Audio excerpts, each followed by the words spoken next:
എല്ലാവർക്കും welcome back to Chinnu's cherry picks. ഇതിൽ എളുപ്പത്തിൽ കടലക്കറി ഉണ്ടാക്കുമെന്ന് ചോദിച്ചാൽ എനിക്ക് തോന്നുന്നില്ല പറ്റുമെന്ന്. അത്രയും എളുപ്പത്തിൽ ഉണ്ടാക്കിയെടുക്കാൻ പറ്റുന്ന ഒരു കടലക്കറിയാണ്. ഇനി സമയമില്ലാത്തപ്പോൾ പുട്ടിന് പഴത്തിൻ്റെ ആവശ്യമില്ല, കാരണം പുട്ടുണ്ടാക്കുന്നതിൽ എളുപ്പത്തിൽ നമുക്ക് കടലക്കറി ഉണ്ടാക്കിയെടുക്കാൻ പറ്റും. അത്രയും എളുപ്പത്തിൽ എല്ലാം കൂടെ കുക്കറിലിട്ട് വിസിൽ വന്നാൽ നമ്മുടെ കടലക്കറി റെഡിയാവും. അപ്പം നമുക്കിതെങ്ങനെ ഉണ്ടാക്കുന്നതെന്നുള്ളത് കാണാം.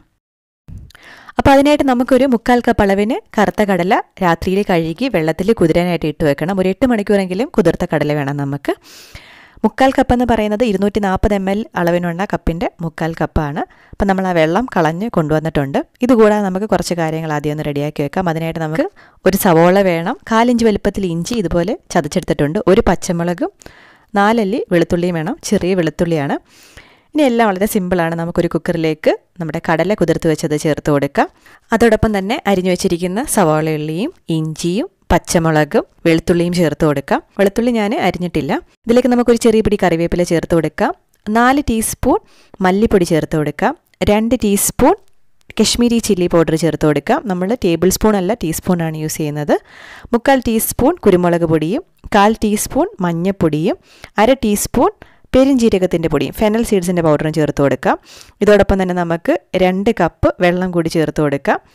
നമ്മൾ ഇതേ കപ്പിൻ്റെ 1/4 കപ്പ് അളവിനാണ് രാത്രിയിൽ കടല കുതിരാനായിട്ട് ഇട്ട് വെച്ചത്.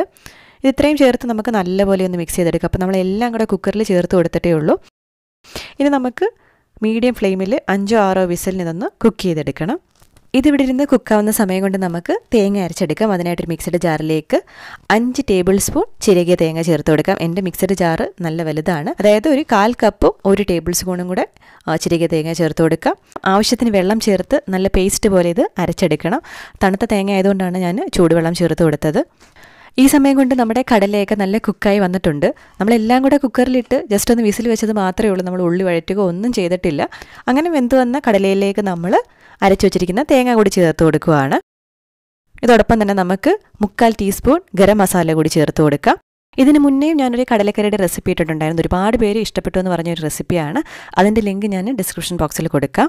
നമ്മൾ ഉപ്പ് നോക്കിയിട്ട് ആവശ്യത്തിന് ഉപ്പ് കൂടി ചേർത്ത് കൊടുക്കുക. ഇനി നമുക്ക് ഈ തേങ്ങയുടെ പച്ചച്ചുവ മാറുന്നത് വരെ മീഡിയം ഫ്ലെയിമിൽ വെച്ചിട്ട് അല്ലെങ്കിൽ മീഡിയം ലോ ഫ്ലെയിമിൽ വെച്ചിട്ടൊന്ന് തിളപ്പിച്ചെടുക്കണം. ഈ സമയം കൊണ്ട് നമുക്ക് പുട്ട് പുഴുങ്ങിയെടുക്കാവുന്നതാണ്. തേങ്ങയുടെ പച്ചച്ചുവ മാറുന്നത് വരെ നമ്മളിതൊന്ന് തിളപ്പിച്ചെടുക്കുക. ടേസ്റ്റ് ചെയ്ത് നോക്കുമ്പോൾ ആ തേങ്ങയുടെ പച്ചച്ചുവയൊക്കെ പോയി കിട്ടണം. അതിനുശേഷം വേണം നമ്മളിതിലേക്ക് കടുക് വറുത്ത് താളിച്ച് ചേർത്ത് കൊടുക്കാനായിട്ട്. കടുക് വറുത്ത് ചേർത്ത് കൊടുക്കുമ്പോൾ നമ്മൾ കുറച്ച് കാര്യങ്ങളൊന്ന് ശ്രദ്ധിക്കണം. അപ്പോൾ അത് നല്ലപോലെ തിളച്ച് ഇതിൻ്റെ ഒരു പച്ചച്ചുവയൊക്കെ പോയിട്ടുണ്ട്. നമുക്കിനി ഫ്ലെയിം ഓഫ് ചെയ്ത് വെക്കാം. താളിച്ച് ചേർക്കാനായിട്ട് നമുക്ക് ചെറിയൊരു കടായിലേക്ക് കുറച്ച് കൂടുതൽ വെളിച്ചെണ്ണ ചേർത്ത് കൊടുക്കാം. ഒരു 2 ടേബിൾ സ്പൂൺ വെളിച്ചെണ്ണ ചേർത്ത് കൊടുക്കാം. എണ്ണ ചൂടാവുമ്പം കടുകും 2 വറ്റൽമുളകും ഒരു ചെറിയ പിടി കൊച്ചുള്ളി ചെറുതായിട്ട് വട്ടത്തിലരിഞ്ഞതും ചേർത്ത് കൊടുക്കാം. അതോടൊപ്പം തന്നെ നമ്മുടെ ഏറ്റവും ഇമ്പോർട്ടൻ്റ് ആയിട്ടുള്ള തേങ്ങാക്കൊത്ത് കൂടി ചേർത്ത് കൊടുക്കണം. കടലക്കറിയിൽ തേങ്ങാക്കൊത്ത് ചേർത്ത് കൊടുക്കുമ്പോഴാണ് ഒരു കറക്റ്റ് ടേസ്റ്റ് കിട്ടുന്നത്.